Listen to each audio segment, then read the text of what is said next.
You ever been so tired you put your car key into your front door and accidentally started up the whole house?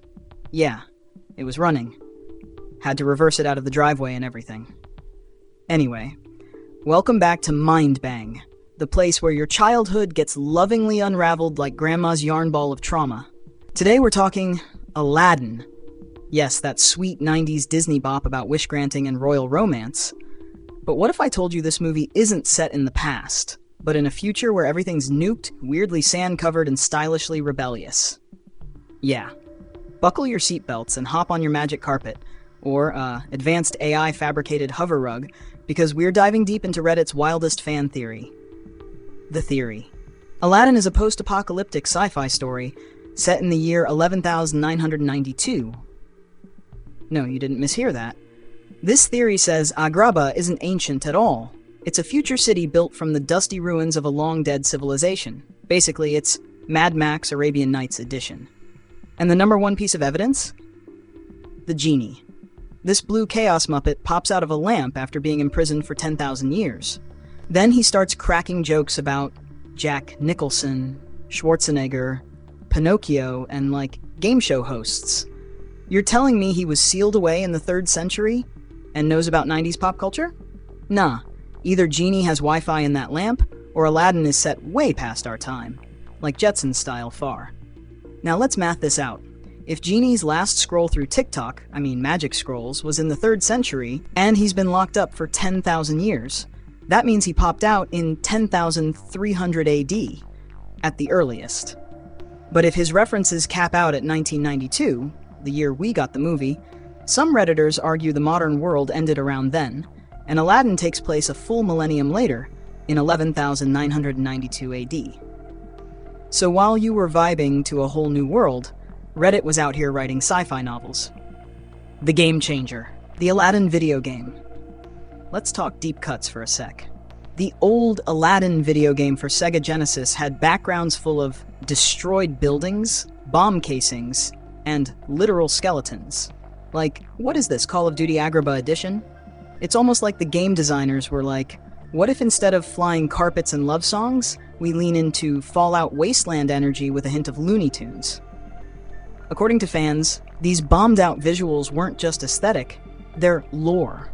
Agrabah isn't exotic, it's post-apocalyptic. They say tech got so advanced it looked like magic, and when it all went boom, society restarted around fragments of the old world. Let's break down some of this magic in the movie through the lens of this used to be Amazon drone tech. Magic carpet, advanced flight technology, possibly drone AI with SAS. Cave of Wonders, a secured military vault buried under sand, probably used to house top-secret tech. And a lava jaguar with mood issues. Genie? Not so much a spirit, maybe more of a super-intelligent shape-shifting AI that got trapped in a quantum storage unit, aka the lamp.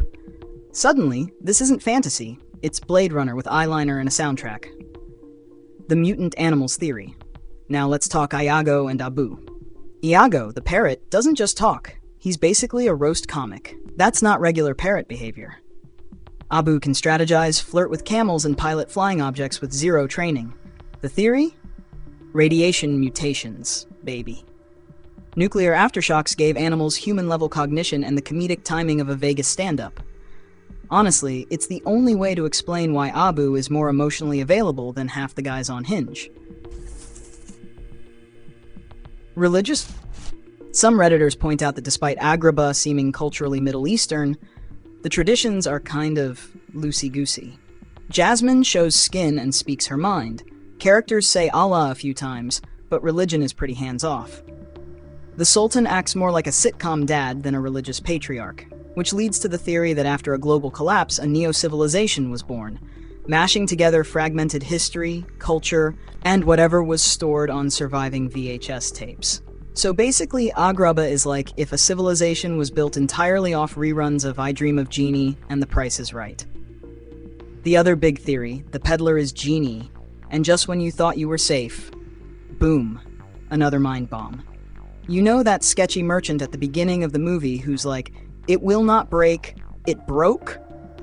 People believe that guy is actually Genie in disguise. Think about it. Same voice, Robin Williams. Same chaotic energy.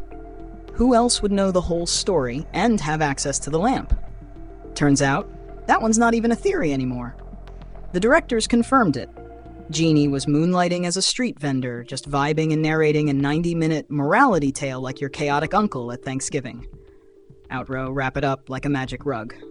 So is Aladdin really a post-apocalyptic tale of tech ruins, mutated animals, and glitchy AI genies caught in an eternal Groundhog Day of wish fulfillment? Maybe. Maybe not. But the fact that this beloved Disney classic might be sci-fi in disguise? That's just pure mind. Bang. Anyway, I gotta go. My house just rolled into traffic again. Never install a Tesla engine in a ranch style. Be sure to like, subscribe, and share if you want more deep dives into nostalgic fever dreams that may or may not confirm your worst suspicions about childhood innocence. Next time we're talking Rugrats, and whether Angelica is actually a time-traveling villain from the Loki multiverse. Till then, stay weird, stay curious, and try not to wish for unlimited power. It never ends well. Cue outro music, Arabian Trap remix of Friend Like Me.